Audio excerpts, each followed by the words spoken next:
Alors, ce que je vais vous présenter aujourd'hui, c'est le cheval. Donc, nous partons de l'animal, le cheval dans une relation de soins aux militaires souffrant d'états de stress post-traumatique. En partant de ma propre expérience d'accompagnement de militaires en stress post-traumatique et de mon point de vue de praticienne de médiation équine, je vais vous montrer l'intérêt du cheval dans cet accompagnement. Donc nous parlerons d'abord de la place du cheval dans la culture militaire, puisqu'aujourd'hui nous ne parlons pas du stress post-traumatique de manière générale, mais bien euh, le stress post-traumatique de combat. Dans un deuxième temps, je ferai un petit rappel de comment se manifeste l'état de stress post-traumatique et ensuite j'aborderai des aspects plus pratiques et notamment quelles sont les compétences mises en jeu dans cette relation de médiation où le cheval, le blessé et le praticien de médiation équine ont chacun leur rôle à jouer. Je ferai donc un parallèle entre les caractéristiques de l'animal cheval et ce qui se passe du côté du blessé psychique. Alors, pour parler du cheval, qui est l'élément qui nous intéresse le plus aujourd'hui, dans la culture militaire, il est certain qu'il a une forte représentation symbolique. Dans l'histoire et la tradition de l'armée française, on peut voir des gravures, on a des écrits. Le cheval a eu des rôles importants et il a opéré différentes fonctions auprès des soldats. Il a opéré des fonctions de traction, par exemple, pour l'intendance, l'armement. Il a permis des déplacements plus rapides que les troupes à pied pour porter des ordres ou déplacer des groupes de combattants. Il a également été au centre des combats, certaines fois. Et puis, bien sûr, il a eu un rôle dans les parades et les défilés. Il a permis de hisser le piéton à une stature plus imposante et majestueuse. Et le cheval, dans ce contexte, a permis une valorisation des qualités de bravoure. Tout cela était avant l'arrivée des engins motorisés et blindés. Voilà. Et aujourd'hui, il aurait pu disparaître. Sauf qu'on le trouve encore, notamment dans des sections équestres militaires dispatchées un petit peu sur le territoire français. Et le cheval, dans les sections équestres militaires, a essentiellement un rôle de formation des hommes et d'aguerrissement. Vous le retrouvez aussi comme porteur de la tradition de l'équitation à la française au cadre noir de Saumur. Et de façon tout à fait récente, le cheval a trouvé une place dans l'aide à la reconstruction des blessés physiques et psychiques de l'armée. Alors, oups, il me manque une page. Donc, voilà. Le cheval dans le soin psychique du militaire, dans l'état actuel des choses, est employé dans trois lieux différents, ou plutôt dans deux lieux actuellement, et il a été employé dans un troisième dont je vais vous parler. Alors tout d'abord, depuis 2014, à l'hôpital d'instruction des armées Le Gouest à Metz, à l'initiative de deux personnels du service de psychiatrie, qui étaient cavalières et qui se sont formés à la Fédération nationale des thérapies avec le cheval. C'est une association est née pour aider les patients qui étaient présents et blessés, psychiques, euh, dans cet hôpital. Je passe en bas au stage d'équitation adaptée qui se passe au Centre national des sports de la défense à Fontainebleau en liaison avec l'école militaire d'équitation pour les blessés militaires. Ce sont des stages qui ont débuté en 2015 et qui continuent à avoir lieu au profit des blessés physiques et psychiques de l'armée et également plus récemment pour les familles. Ces deux projets ont été médiatisés. Vous pourrez trouver des infos sur Internet et éventuellement, j'ai mis quelques petites vidéos à la fin de cette présentation. Donc, vous pourrez vous renseigner un petit peu plus sur ces deux projets-là. Le programme expérimental d'accompagnement thérapeutique avec Amédiation équine s'est déroulé de 2015 à 2018 dans ma région. Donc également à l'initiative d'un médecin principal psychiatre de l'hôpital de Marseille. Et donc c'est un projet qui a été composé de 7 psychiatres, d'une équipe d'infirmières, de 2 instructeurs des sports équestres militaires de la section équestre militaire de Carpiagne, donc avec le 1er régiment étranger de cavalerie. Et j'ai eu la chance de pouvoir y participer en tant que spécialiste de la médiation équine. Voilà. L'équipe a été formée à l'équithérapie par l'Institut de formation en équithérapie, qui a assuré une formation et une cohérence de l'équipe pour accompagner des groupes de patients de l'hôpital d'instruction des armées l'Aveyron, qui avaient été diagnostiqués en état de stress post-traumatique. Il y avait également une supervision par une psychologue non impliquée dans le projet qui permettait de pouvoir soulever des problématiques qui avaient pu être rencontrées pendant l'accompagnement. Ce projet n'a pas fait état de communication puisqu'il était vraiment à l'initiative du service de santé des armées. C'était un projet interne et que, évidemment, il y a une culture du secret médical et de la confidentialité dans le service de santé. Voilà, donc vous ne trouverez pas de communication sur Internet. En revanche, dans cette présentation, je vais simplement utiliser cette expérience pour vous en dire un petit peu plus sur l'accompagnement des blessés militaires. Alors, pour commencer, nous avons vu le cheval. Très rapidement, un petit rappel de ce que c'est que l'état de stress post-traumatique. Tel qu'il a été défini dans les armées. Alors, j'avais prévu d'en parler plus longuement, mais nous n'avons que 20 minutes de présentation, c'est quand même très court. Donc, je préfère avancer sur l'aspect concret de l'accompagnement avec le cheval. Ce qui fait que, au-delà de cette petite définition que vous avez ici, je vous engage à aller voir sur Internet des définitions plus élaborées. Et puis, en fin de présentation, je vous ai mis des références bibliographiques de psychiatres militaires très renommés sur cette question. Voilà. Donc, ce qu'il faut juste savoir, c'est que le syndrome de stress post-traumatique se manifeste par un revécu de l'événement traumatique sous la forme d'images, de pensées, de rêves, d'épisodes, de flashbacks. On parle là de reviviscence ou de réminiscence. Réminiscence serait plutôt des souvenirs, des pensées. La reviviscence est quelque chose d'extrêmement douloureux qui ramène le patient de façon soudaine à travers des flashbacks dans l'événement traumatique avec tout ce que ça comporte de sensations, de bruit, d'odeurs, de sons, etc. C'est quelque chose d'extrêmement difficile à vivre et qui empêche vraiment la personne d'être dans le présent de sa vie actuelle. Euh, voilà, ces symptômes peuvent également être des symptômes qu'on va appeler d'hyper-éveil, d'hypervigilance, c'est-à-dire voilà, la personne va être sans arrêt en éveil et sur ses gardes, les nerfs à fleur de peau. On va retrouver des difficultés de sommeil, de l'irritabilité, des difficultés de concentration. Et vous comprenez bien que tout cela va généralement avoir des répercussions sur le fonctionnement social et professionnel de la personne. Une caractéristique du syndrome de stress post-traumatique, c'est que les manifestations cliniques apparaissent de façon différée par rapport à l'exposition traumatique.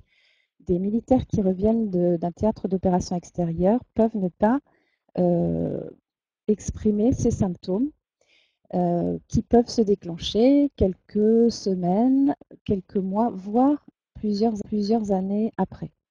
Alors, il faut savoir que l'armée maintenant est très informée sur cette pathologie et ne laisse pas les blessés sans passer par un suivi après les opérations extérieures avec des tests d'évaluation qui sont très performants et qui permettent de ne pas laisser passer trop de blessés entre les mailles du filet.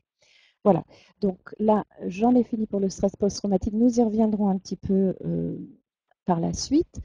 et je vous présente là mon angle d'approche pour cette présentation. Je vais partir de 3 caractéristiques propres à l'espèce cheval, sur lesquelles nous nous appuyons dans le soin aux militaires en état de stress post-traumatique. Pourquoi le cheval plutôt que le chien, par exemple? Eh bien parce que dans sa génétique, malgré la domestication et de multiples adaptations à l'humain, le cheval a conservé des caractéristiques de l'espèce à l'état naturel.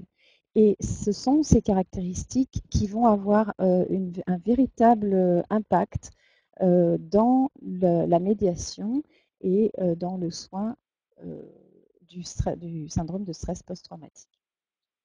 Alors, chacune de mes diapositives est partagée en deux.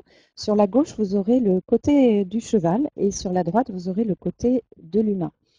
Alors, la première caractéristique sur laquelle nous nous appuyons, c'est que le cheval est équipé pour faire face aux dangers. Alors, il est équipé, l'homme aussi. Le combattant est équipé, il est armé, il est préparé.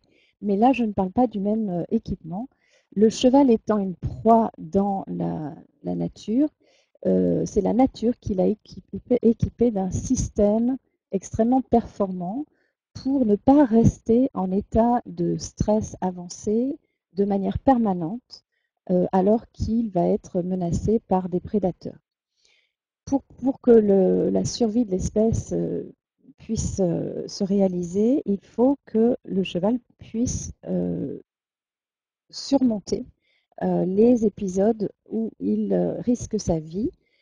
Et donc, il a un système sensoriel extrêmement performant. Sa vue, son ouïe, son odorat sont extrêmement pointus. On sait qu'un cheval peut, par exemple, entendre des sons à une distance d'1 kilomètre. Voilà, ce que l'humain ne peut pas. Son système nerveux est programmé pour être extrêmement réactif. Vous pouvez voir un troupeau de chevaux brouter tranquillement le nez dans l'herbe et dans un millième de seconde, ils vont tous s'enfuir d'un même élan. Ils auront perçu quelques signaux et dans la foulée, vous pouvez les voir fuir de façon très très rapide. Son système locomoteur est donc conçu pour la rapidité, puisque le cheval n'ayant pas ni griffes, ni crocs et ne pouvant se défendre généralement que par la fuite, il faut absolument qu'il puisse être rapide. Un poulain, à la naissance, est capable de suivre le troupeau lancé à plein galop au bout de quelques heures.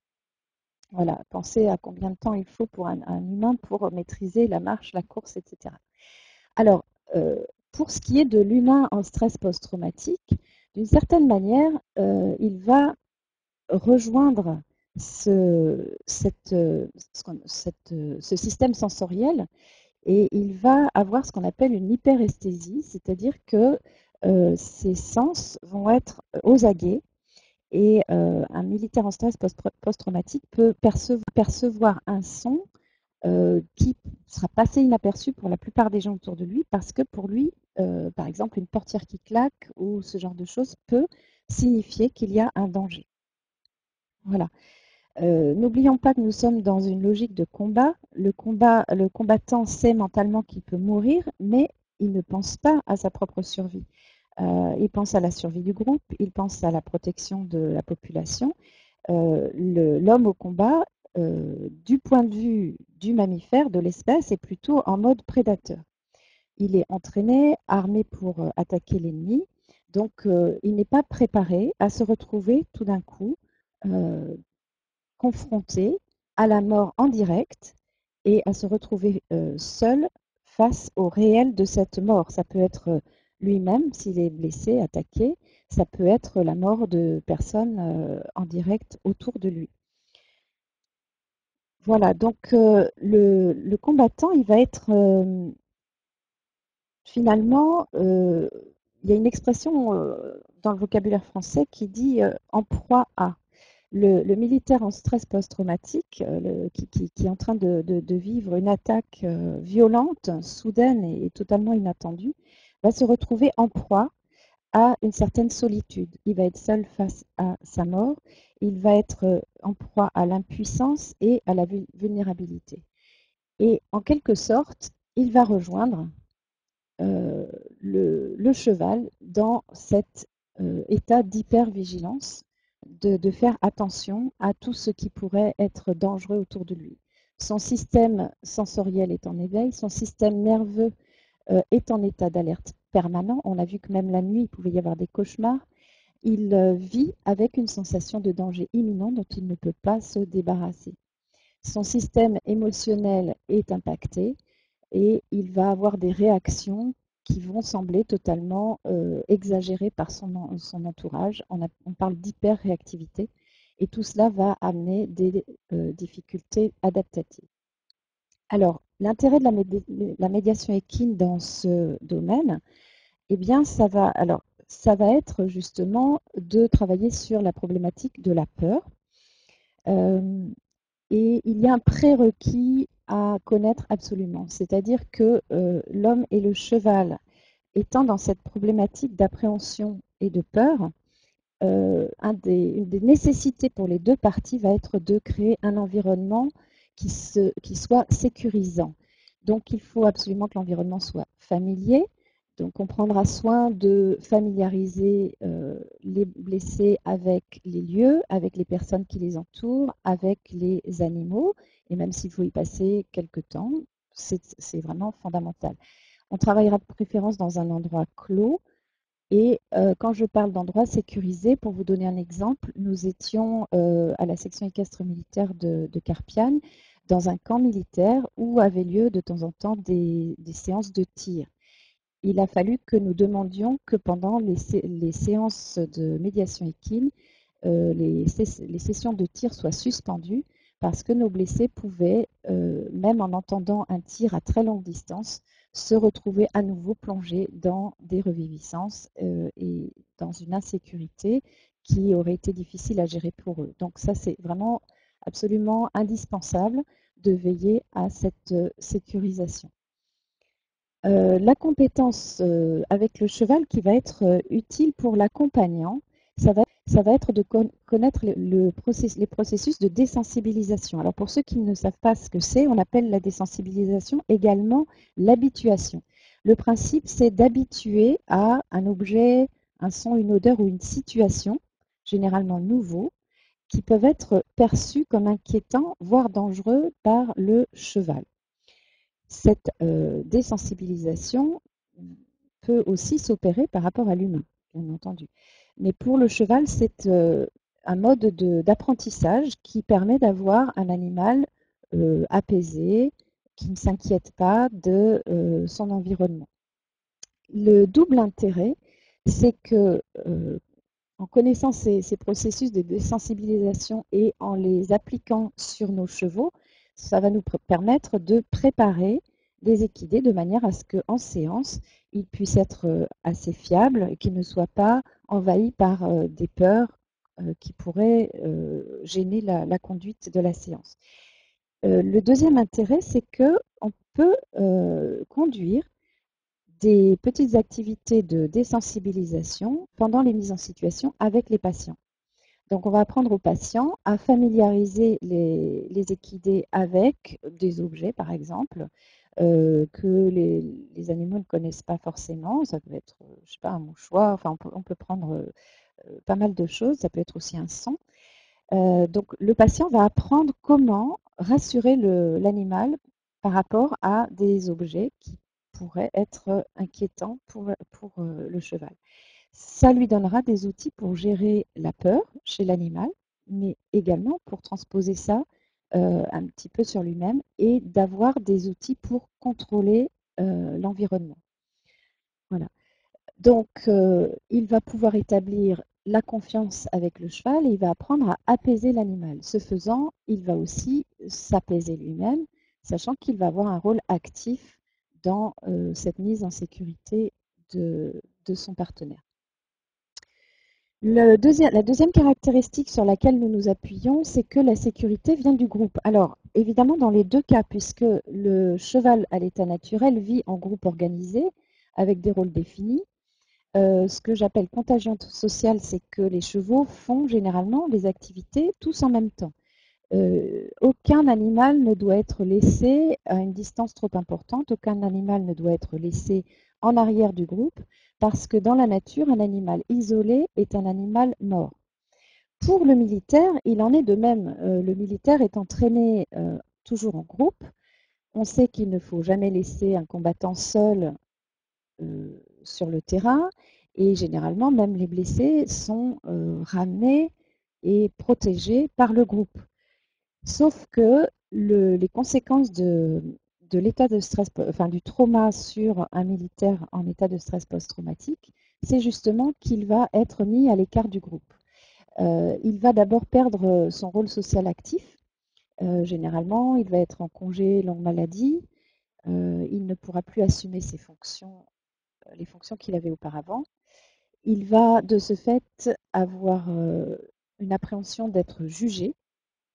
Ça remonte à assez longtemps, puisqu'avant qu'on connaisse et qu'on reconnaisse le stress post-traumatique comme une véritable affection, des combattants qui n'étaient plus en état de combattre alors qu'ils n'avaient pas de blessure physique, pendant longtemps, ont été plus ou moins taxés de faiblesse morale. Et évidemment, pour des combattants qui valorisent la bravoure et le courage, c'est extrêmement difficile de se dire qu'on est mis à l'écart et on le vit comme quelque chose d'extrêmement douloureux et culpabilisant.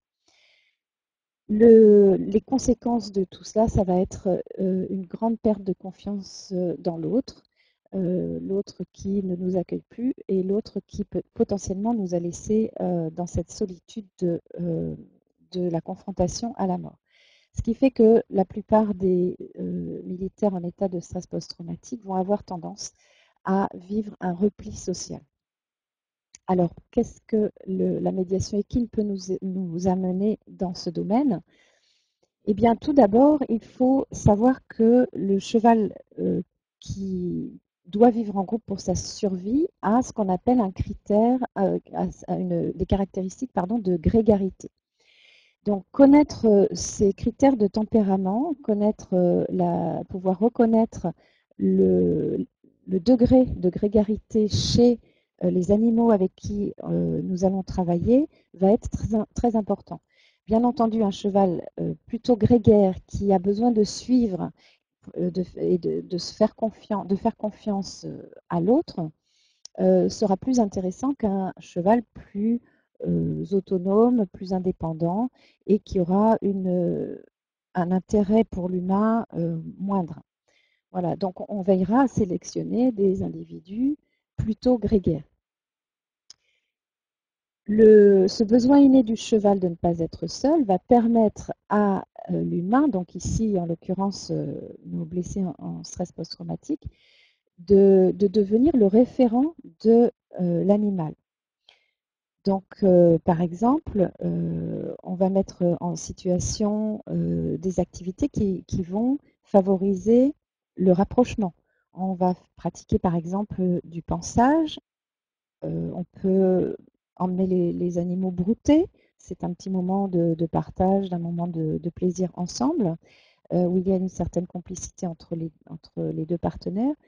On peut amener aussi les blessés à nourrir les chevaux quand c'est l'heure et donc mener des activités de prendre soin. Prendre soin de l'autre étant aussi prendre soin de soi par la même occasion. L'établissement d'un lien va être très important.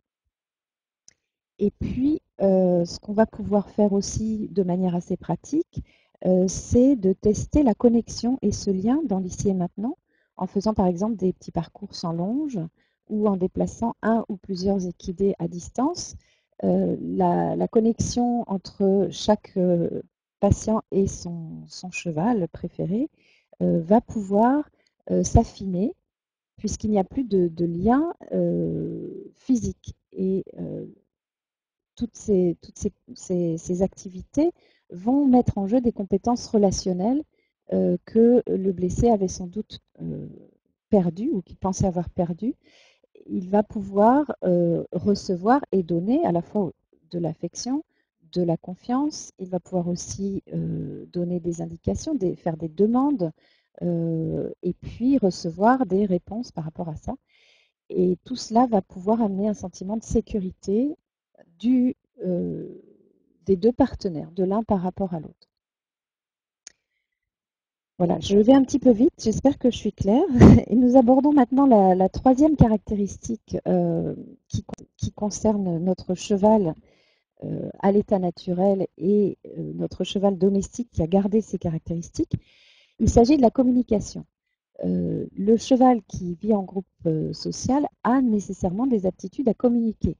Généralement, cette communication se fait en ce qu'on appelle non-verbal, c'est-à-dire par des postures, des attitudes, un petit peu par des vocalisations, mais l'essentiel se fait par une observation des postures, des mimiques faciales. Voilà, c'est comme ça que les chevaux communiquent entre eux. Ayant ces capacités à communiquer, il peut apprendre à communiquer avec d'autres espèces et donc avec l'humain. Il est en décodage permanent de son environnement pour comprendre ce qui se passe, pour savoir s'il est en sécurité, pas en sécurité. Il a un tempérament également curieux qui fait qu'il va peut-être essayer de comprendre cet animal à deux pattes qui se présente à lui. Voilà. Et donc, il va être dans la perception du langage non verbal et des états émotionnels des personnes qui seront en face de lui. Ce sont des aptitudes communicationnelles extrêmement intéressantes pour nous. Pourquoi? Parce que du côté du militaire qui a été blessé, la communication est extrêmement difficile. Tout d'abord, ce qu'il a vécu est quelque chose d'incommunicable pour quelqu'un qui n'aurait pas vécu la même chose. Il ne peut pas expliquer ce qu'il a vécu, il ne peut pas expliquer pourquoi il est dans l'état dans lequel il est aujourd'hui. Il sait que son état émotionnel est perturbé, il subit cet état de fait, il se sent mal par rapport à ça. Il a des difficultés à être dans les mêmes types de relations que la plupart des gens autour de lui. Il a des difficultés dans l'ajustement relationnel, on l'a vu par rapport à l'hyperréactivité et parfois une certaine violence qu'il porte en lui qui vont faire que ces réactions peuvent être mal perçues par l'environnement et lui-même peut être un peu trop sensible aux remarques qu'on peut lui faire, etc. Ce qui va faire que le militaire en état de stress post-traumatique va se sentir coupé avec l'environnement et va vivre cela de manière très très douloureuse. Donc pourquoi mettre en présence un cheval, un poney avec un militaire en stress post-traumatique peut être intéressant du point de vue de cette communication? Eh bien, c'est qu'on va essayer de remettre en route des compétences relationnelles que le blessé avait avant, mais qu'il n'arrive plus à mettre en place. Alors, l'accompagnant, lui, va devoir être formé et habitué à la lecture des indicateurs de comportement. Donc, en cela, l'éthologie scientifique appliquée est fondamentale parce que ce sont les comportements du cheval qui vont nous guider. Nous allons utiliser un aspect du cheval qui est un petit peu galvaudé aujourd'hui. Tout le monde parle de cette expression, mais on parle du cheval miroir de nos émotions et de nos états d'être. Voilà, cette expression maintenant est passée dans le langage courant, un petit peu utilisée à tort et à travers, mais il s'agit quand même d'une réalité, c'est-à-dire qu'on a vu tout à l'heure que le cheval était dans la perception de nos états émotionnels et de nos états d'être, et son comportement va refléter ce que nous portons en nous. Donc ce sera le rôle du praticien de médiation équine de lire les indicateurs comportementaux et pas juste de dire bah tiens là il a bougé une oreille, il faut au minimum toujours au moins 3 indicateurs concomitants pour comprendre ce qui se passe vraiment. Et donc le praticien de médiation équine va pouvoir en repérant les indicateurs comportementaux qui viennent de l'animal, faciliter le décodage pour les militaires en présence et va permettre aussi une meilleure expression vis-à-vis de l'animal, un meilleur ajustement. On va pouvoir travailler sur une communication non verbale qui est la communication primaire chez tous les mammifères. Donc l'humain, avant de pouvoir parler, a d'abord connu cette communication non verbale. Et ce mode de communication entre le cheval et la personne va remettre en jeu le corps et l'intuition.